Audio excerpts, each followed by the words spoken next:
नमस्कार, स्वागत है आप सभी का सनसेट टीवी पर। दिन भर की तमाम बड़ी और अहम खबरों के साथ आज की खबर में मैं हूं आपके साथ दीक्षा कोहली।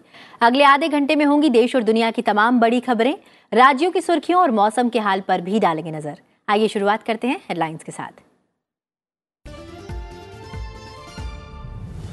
बेंगलुरु में मेट्रो लाइन का प्रधानमंत्री ने किया उद्घाटन। श्री मधुसूदन साई आयुर्विज्ञान और अनुसंधान संस्थान का भी किया शुभारंभ। गरीबों को मुफ्त मिलेगी चिकित्सा, शिक्षा, इलाज की सुविधा। कर्नाटक में बीजेपी की विजय संकल्प यात्रा महासंगम में प्रधानमंत्री का संबोधन।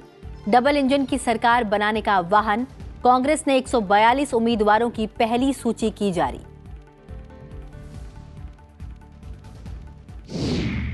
वामपंथ उग्रवाद से लड़ाई जीत के आखिरी चरण में। सीआरपीएफ के 84वें स्थापना दिवस समारोह में बोले केंद्रीय गृह मंत्री अमित शाह। उग्रवाद के खिलाफ अपनी लड़ाई बहादुरी से जारी रखने का किया आह्वान।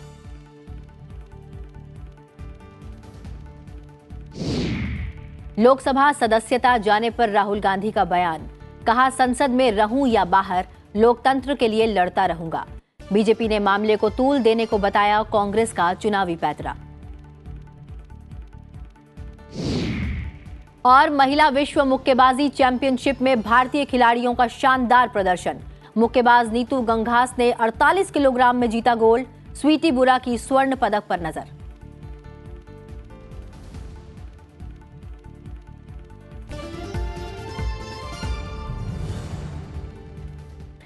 और अब खबरें विस्तार से। प्रधानमंत्री नरेंद्र मोदी ने आज देवागेरे में बीजेपी विजय संकल्प यात्रा महासंगम को संबोधित किया।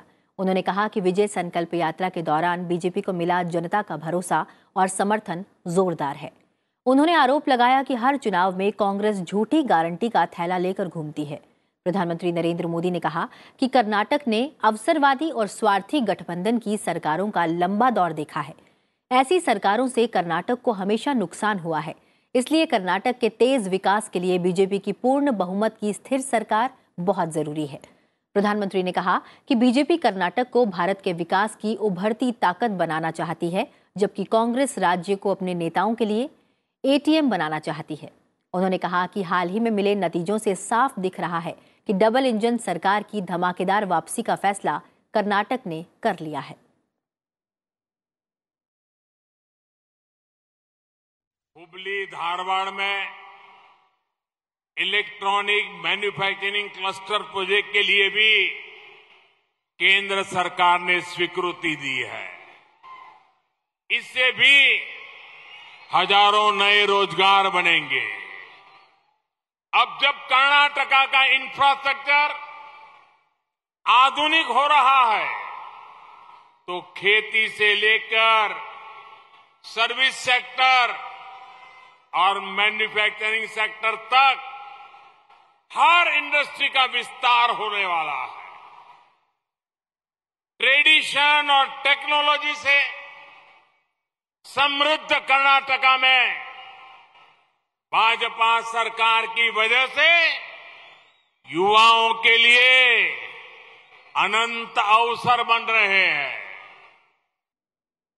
रैली से पहले प्रधानमंत्री खुले वाहन से रोड शो कर लोगों के बीच पहुंचे। नरेंद्र मोदी रोड शो के जरिए उस जगह पहुंचे जहां जनसभा आयोजित की गई।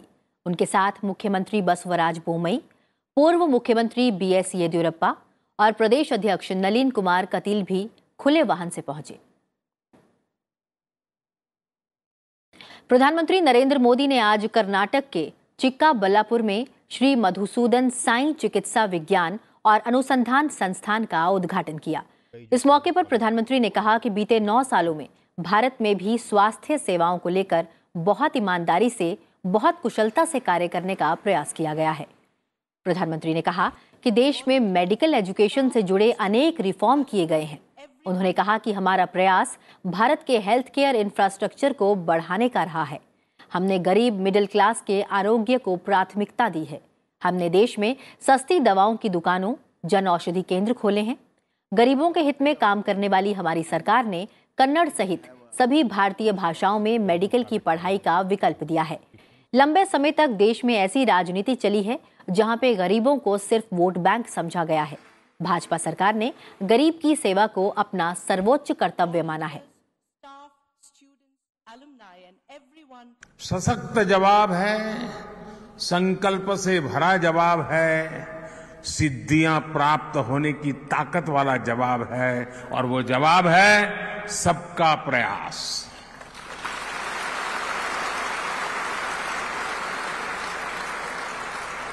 हर देशवासी के साझा प्रयासों से ये संभव होकर के ही रहेगा। इसलिए भाजपा सरकार निरंतर सबकी भागीदारी पर बल दे रही है। विकसित भारत के लक्ष्य की प्राप्ति में हमारे सामाजिक संगठनों की, धार्मिक संगठनों की भूमिका भी बहुत बड़ी है।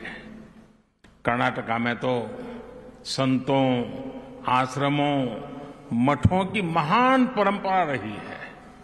ये धार्मिक और सामाजिक संस्थाएं आस्था और आध्यात्म के साथ साथ गरीबों, दलितों, पिछड़ों, आदिवासियों को सशक्त करती रही है। प्रधानमंत्री नरेंद्र मोदी ने जिले के मुद्देनहल्ली में दूरदर्शी, सिविल इंजीनियर, प्रशासक और राजनेता सर मोक्षगुंडम वैश्वरैया को उनके जन्म स्थान पर श्रद्धांजलि अर्पित की। प्रधानमंत्री ने सर एम विश्वेश्वरैया के स्मारक पर पुष्पांजलि अर्पित की और बाद में उन्हें समर्पित संग्रहालय का दौरा किया, जिसमें उनका कुछ सामान रखा है। इस दौरान उनके साथ कर्नाटक के मुख्यमंत्री बसवराज बोम्मई भी रहे।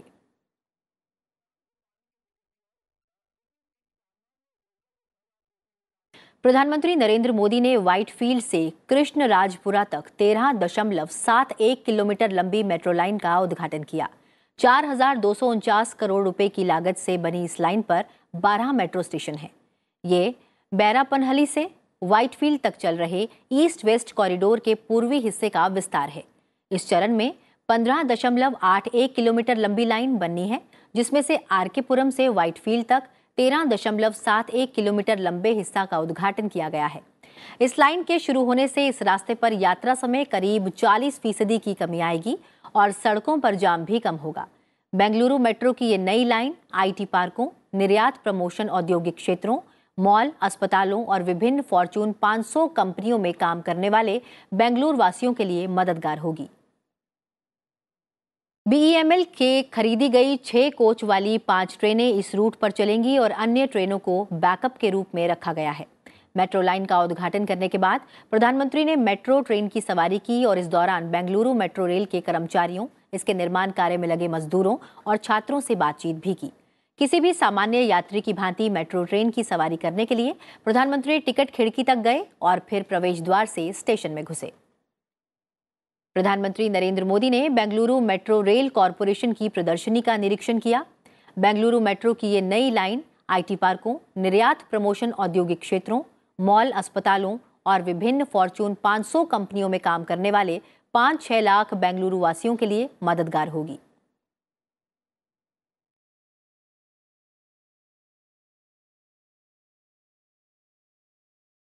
केंद्रीय गृह मंत्री अमित शाह ने कहा है कि देश में वामपंथ उग्रवाद के खिलाफ लड़ाई जीत के अंतिम चरण में है। इस खतरे से जूझ रहे सीआरपीएफ जवानों के सर्वोच्च बलिदान ने इसमें बहुत बड़ा योगदान दिया है। जगदलपुर में केंद्रीय रिजर्व पुलिस बल के 84वें स्थापना दिवस समारोह को संबोधित करते हुए अमित शाह ने बल से अनुरोध किया कि जब तक इस खतरे का पूरी तरह से सफाया नहीं हो जाता, वे वामपंथी उग्रवाद के खिलाफ अपनी लड़ाई बहादुरी से जारी रखें। नक्सलियों के खिलाफ लड़ाई में सीआरपीएफ की भूमिका पर प्रकाश डालते हुए उन्होंने कहा कि माओवाद प्रभावित क्षेत्रों में विकास की राह में आने वाली बाधाओं को दूर करने का श्रेय सीआरपीएफ कर्मियों को जाता है। हमने, हमारे सुरक्षा बलों ने वामपंथी उग्रवाद के खिलाफ विगत 9 सालों में एक मजबूत लड़ाई लड़ी है और हर मोर्चे पर हमने विजय हासिल की है। उनको पीछे धकेलने में तो सफलता प्राप्त की ही है, परंतु साथ साथ जो वामपंथी उग्रवादी आदिवासियों के विकास के बीच में रोड़ा बने थे, ना स्कूल वहां पहुंचती थी, ना दूरसंचार वहां पहुंचता था, मोबाइल टावर नहीं बनते थे, रोड नहीं पहुंचते थे, सस्ते अनाज की दुकानें नहीं पहुंचती थी, फ्री ऑफ कॉस्ट चावल नहीं पहुंचता था, अस्पतालें नहीं बनती थी, स्कूलें नहीं बनती थी, कॉलेज का सवाल ही खड़ा नहीं होता था। ये सभी विकास कार्यों के आगे से विघ्न हटाने का काम और उसका यश किसी एक बल को जाता है तो मैं देश के गृह मंत्री के नाते इसका संपूर्ण यश सीआरपीएफ के बहादुर जवानों को देना चाहता हूं। कांग्रेस ने कर्नाटक में होने वाले आगामी विधानसभा चुनाव के लिए 124 उम्मीदवारों की अपनी पहली सूची जारी की, जिसके अनुसार पूर्व मुख्यमंत्री सिद्धरमैया को वरुणा सीट से चुनावी मैदान में उतारा गया है। सूची के अनुसार प्रदेश कांग्रेस कमेटी के प्रमुख डीके शिवकुमार अपने कनकपुरा विधानसभा क्षेत्र से चुनाव लड़ेंगे। पार्टी ने पूर्व उप मुख्यमंत्री जी परमेश्वर को कोरातगेरे निर्वाचन क्षेत्र से मैदान में उतारा है। पूर्व मंत्री के.एच. मुनियप्पा और प्रियांक खड़गे देवनहली और चीतापुर से चुनाव लड़ेंगे। प्रियांक कांग्रेस अध्यक्ष मल्लिकार्जुन खड़गे के बेटे हैं। पार्टी की केंद्रीय चुनाव समिति में 17 मार्च को दिल्ली में एक बैठक के बाद उम्मीदवारों की पहली सूची को मंजूरी दी गई। कांग्रेस के पूर्व अध्यक्ष राहुल गांधी ने लोकसभा की सदस्यता से अयोग्य ठहराए जाने के एक दिन के बाद आज प्रेस कॉन्फ्रेंस की। उन्होंने कहा कि वह संसद के सदस्य रहें या नहीं रहें या फिर उन्हें जेल में ही क्यों न डाल दिया जाए, वह लोकतंत्र की लड़ाई लगातार लड़ते रहेंगे। कांग्रेस नेता ने उनका समर्थन करने वाले विपक्षी दलों का धन्यवाद किया और कहा कि सब मिलकर काम करेंगे। राहुल गांधी ने कहा कि बीजेपी अडानी समूह से जुड़े सवालों से ध्यान भटकाने के लिए उन पर ओबीसी समुदाय के अपमान का आरोप लगा रही है। अडानी के साथ क्या रिश्ता है और 20,000 करोड़ रुपए किसके हैं, मैं पूछता जाऊंगा। मुझे कोई डर नहीं लगता इन लोगों से। और अगर ये सोचें कि मुझे डिस्क्वालीफाई करके, धमका के, जेल में डाल के मुझे बंद कर सकते, नहीं, मेरी वो हिस्ट्री नहीं है। मैं हिंदुस्तान के लोकतंत्र के लिए लड़ रहा हूं और मैं हिंदुस्तान के लोकतंत्र के लिए लड़ता रहूंगा। किसी चीज से नहीं डरता हूं, यह सच्चाई है। बीजेपी ने राहुल गांधी के दावे को खारिज किया है कि कांग्रेस नेता राहुल गांधी को मानहानि के एक मामले में सजा और बाद में अयोग्य ठहराए जाने का संबंध अडानी समूह के मुद्दे को उठाने से जुड़ा है। बीजेपी नेता रविशंकर प्रसाद ने आरोप लगाया कि कांग्रेस ने कर्नाटक चुनाव में इस मुद्दे को भुनाने के लिए कोर्ट के फैसले के खिलाफ तत्काल रोक लगवाने के लिए अपने वकीलों को काम में नहीं लगाया।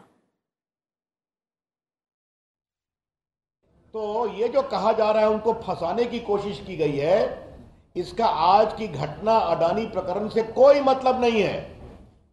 2019 में उन्होंने पिछड़ों का अपमान किया पब्लिक मीटिंग में, जिसको मोदी समाज के लोगों ने बहुत पीड़ादायक पाया और वहां केस हुआ। जब देश का कानून है कि आपको 2 साल की सजा होगी तो आप तुरंत डिस्क्वालीफाई हो जाएंगे अगर आपके कन्विक्शन को कोर्ट स्टे नहीं करता। क्या नाखून कटाकर शहीद होने की कोशिश कर रहे हैं? हमारा स्पष्ट आरोप है, जानबूझकर यह नहीं किया गया ताकि कर्नाटक के चुनाव में राहुल गांधी के प्रकरण को भुनाया जाए। केंद्रीय वित्त मंत्री निर्मला सीतारमण ने अमेरिका और यूरोप में बैंकिंग प्रणाली में दबाव के मद्देनजर सार्वजनिक क्षेत्र के बैंकों की तैयारियों की समीक्षा बैठक की। वित्त मंत्री ने बैंकों की आर्थिक सेहत, दक्षता और वित्तीय मानदंडों के आधार पर सरकारी बैंकों की स्थिति की समीक्षा की। उन्होंने बैंकों से ब्याज दर में जोखिमों के बारे में सतर्क रहने और नियमित रूप से बैंकिंग प्रणाली में दबाव की समीक्षा करने का आग्रह किया। वित्त मंत्री ने सिस्टम में बन रहे तत्काल बाहरी वैश्विक वित्तीय दबाव पर अल्पकालिक और दीर्घकालिक दोनों दृष्टिकोणों से चर्चा की। सार्वजनिक बैंकों की समीक्षा बैठक के दौरान वित्त मंत्री ने कहा कि बैंकों को उचित सावधानी बरतनी चाहिए और जोखिम प्रबंधन व जमा राशियों और संपत्ति आधार के विविधीकरण पर ध्यान केंद्रित कर नियामक ढांचे का पालन करना चाहिए। इस दौरान बैंक प्रमुखों ने वित्त मंत्री को बताया कि वे वैश्विक बैंकिंग क्षेत्र में हो रही गतिविधियों से अवगत हैं और ऐसे किसी भी संभावित वित्तीय झटके से बचने के लिए हर संभव कदम उठा रहे हैं।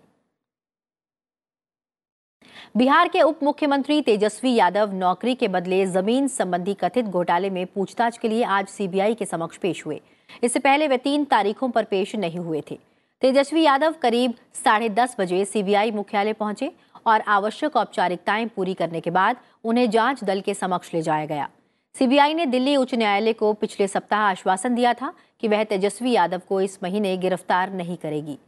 इधर आरजेडी प्रमुख लालू प्रसाद यादव की बेटी और राज्यसभा सदस्य मीसा भारती रेलवे में नौकरी के बदले जमीन संबंधी कथित घोटाले से जुड़े धनशोधन मामले में पूछताछ के लिए प्रवर्तन निदेशालय के समक्ष पेश हुई। ये मामला रेलवे में कथित तौर पर नौकरी पाने के लिए लालू प्रसाद के परिवार को सस्ती दर पर जमीन बेचने से संबंधित है।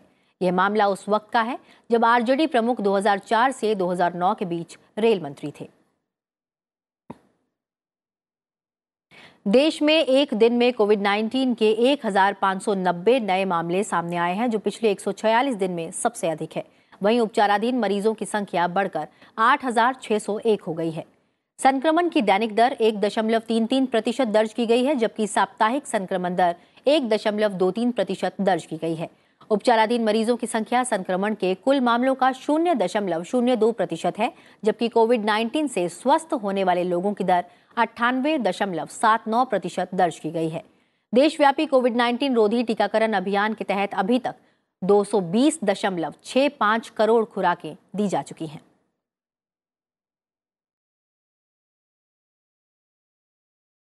और अब नजर डालते हैं कुछ और प्रमुख समाचारों पर। केंद्रीय गृह मंत्री अमित शाह ने कहा कि प्रधानमंत्री नरेंद्र मोदी के नेतृत्व वाली सरकार ने एक बार फिर नागालैंड, असम और मणिपुर में अफस्पा के तहत घोषित अशांत क्षेत्रों को कम करने का फैसला किया है। यह निर्णय पूर्वोत्तर भारत में सुरक्षा स्थिति में महत्वपूर्ण सुधार को देखते हुए लिया गया। केंद्रीय स्वास्थ्य मंत्री मनसुख मांडविया ने कहा है कि टीबी के खिलाफ सहयोगात्मक लड़ाई में भारत आगे बढ़कर नेतृत्व करने और ग्लोबल साउथ की आवाज बनने के लिए तैयार है। उन्होंने टीबी के टीके विकसित करने पर भी जोर दिया है। वो वाराणसी में स्टॉप टीबी पार्टनरशिप की 36वीं बोर्ड बैठक को संबोधित कर रहे थे। कश्मीर घाटी को देश के बाकी हिस्सों से जोड़ने वाली रेल लाइन इस साल पूरी हो जाएगी। रेल मंत्री अश्विनी वैष्णव ने ये जानकारी दी। उन्होंने कहा कि केंद्र शासित प्रदेश में अगले साल विशेष वंदे भारत ट्रेन चलेगी। सुप्रीम कोर्ट में जनप्रतिनिधियों को दोषी ठहराए जाने और 2 साल या उससे अधिक की जेल की सजा सुनाए जाने पर जनप्रतिनिधित्व कानून की धारा 8(3) के तहत खुद अयोग्यता को चुनौती दी गई है। याचिका में केंद्र निर्वाचन आयोग, राज्यसभा और लोकसभा सचिवालय को पक्षकार बनाया गया। बीपीसीएल ने कर्नाटक, केरल और तमिलनाडु में 15 राजमार्गों पर इलेक्ट्रिक वाहनों के लिए 19 फास्ट चार्जिंग गलियारे बनाए हैं। इन राजमार्ग गलियारों पर हर 100 किलोमीटर पर एक ईवी फास्ट चार्जिंग स्टेशन स्थापित किया गया है। पूर्व तटीय रेलवे खंड ने चालू वित्त वर्ष में अभी तक 23.23 करोड़ टन माल की ढुलाई कर नया रिकॉर्ड बनाया है। इनोर ने वित्त वर्ष 2021-22 में समान अवधि के दौरान 22.36 करोड़ टन माल का परिवहन किया था। अमेरिका की उपराष्ट्रपति कमला हैरिस ने वाशिंगटन में आयोजित शपथ समारोह में लॉस एंजलिस के पूर्व मेयर एरिक ग्रासिटी को भारत में अमेरिका के नए राजदूत के रूप में आधिकारिक रूप से शपथ दिलाई।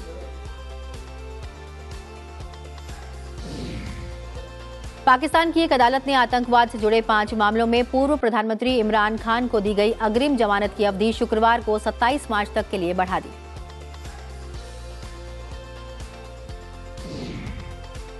ब्राजील की पूर्व राष्ट्रपति डिल्मा रूसेफ को निर्विरोध रूप से न्यू डेवलपमेंट बैंक की नई प्रमुख चुना गया।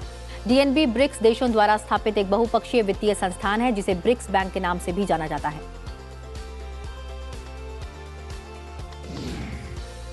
ओलंपियन निशानेबाज मनु भाकर ने आज भोपाल में आईएसएसएफ पिस्टल राइफल विश्व कप की 25 मीटर पिस्टल स्पर्धा में कांस्य पदक जीता। इसके साथ ही भारत के पदकों की संख्या 7 हो गई है, जिसमें 1 स्वर्ण शामिल है।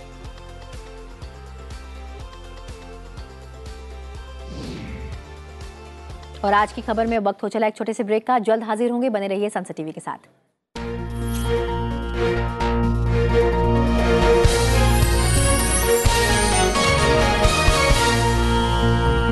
No force can stop the change whose time has come.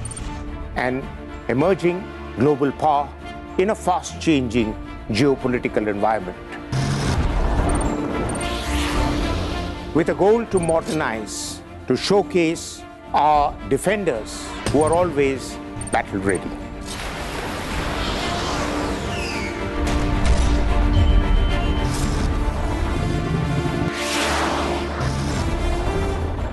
Watch our special presentations featuring India's defense forces and their capabilities in The Defenders, only on Sunset TV.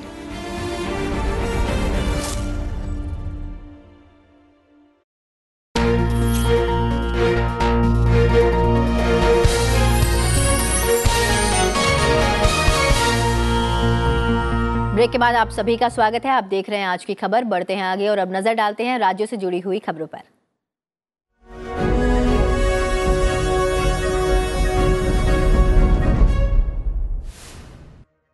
Madhya Pradesh के छिंदवाड़ा में केंद्रीय गृह मंत्री अमित शाह ने महाविजय उद्घोष जनसभा को संबोधित किया। उन्होंने कहा कि कांग्रेस हमेशा पिछड़े समाज की बात करती थी, लेकिन उनके कल्याण के लिए कोई काम नहीं किया। 2014 में जब नरेंद्र मोदी प्रधानमंत्री बने तो राष्ट्रीय पिछड़ा वर्ग आयोग को संवैधानिक दर्जा दिया गया। केंद्रीय रक्षा मंत्री राजनाथ सिंह ने अमृतसर में राधा स्वामी सत्संग ब्यास का दौरा किया। इस दौरान उन्होंने राधा स्वामी सत्संग ब्यास के प्रमुख बाबा गुरिंदर सिंह ढिल्लों से मुलाकात की।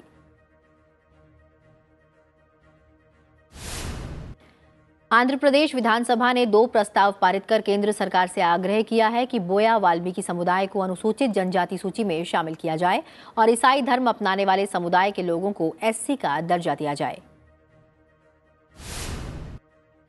केरल सरकार ने राज्य में विज्ञान अनुसंधान और नवोन्मेष में निवेश के जरिए आर्थिक विकास को मजबूती प्रदान करने के लिए 3 विज्ञान पार्क स्थापित करने का फैसला किया है। केरल मंत्रिमंडल ने 23 मार्च को इन पार्कों को स्थापित करने की मंजूरी दी है। महाराष्ट्र विधानमंडल के दोनों सदनों के पीठासीन अधिकारियों ने विशेषाधिकार हनन नोटिस पर शिवसेना के राज्यसभा सदस्य संजय राउत के जवाब असंतोषजनक बताया है। इसके बाद मामले को राज्यसभा सभापति जगदीप धनखड़ के पास भेज दिया गया। असम के मुख्यमंत्री हिमंत बिस्वा शर्मा और सिंगापुर के उच्चायुक्त साइमन वोंग ने मोनाल टावर में सिंगापुर की infrastructure consultancy firm Surbana Zhurong के पहले गुवाहाटी कार्यालय का उद्घाटन किया। पंजाब के अजनाला मामले में कोर्ट ने 10 आरोपियों को 6 अप्रैल तक न्यायिक हिरासत में भेज दिया। एक अन्य आरोपी सुखप्रीत सिंह को 4 दिन की पुलिस हिरासत में भेजा गया। राजस्थान में पिछले 24 घंटों के दौरान कहीं कहीं मेघ गर्जन के साथ हल्की से मध्यम दर्जे की बारिश हुई, जबकि श्रीगंगानगर में ओलावृष्टि दर्ज की गई।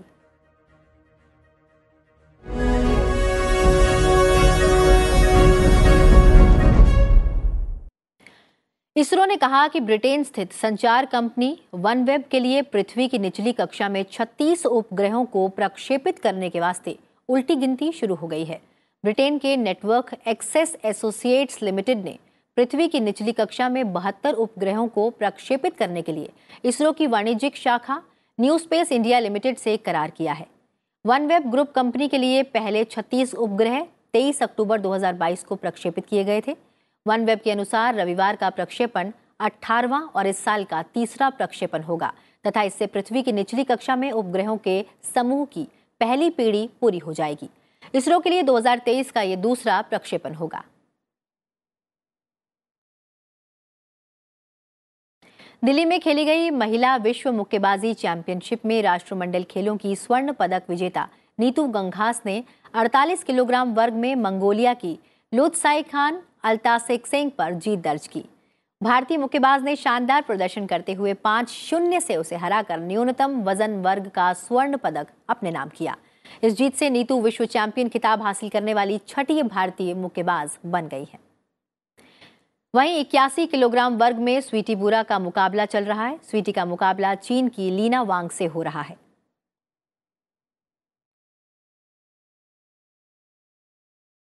और आज की खबर में आज बस इतना ही। चलते चलते आपको छोड़े जाते हैं गणगौर महोत्सव की तस्वीरों के साथ। फिलहाल मुझे दीजिए इजाजत। अपना ख्याल रखिए और देखते रहिए सनसेट टीवी। नमस्कार।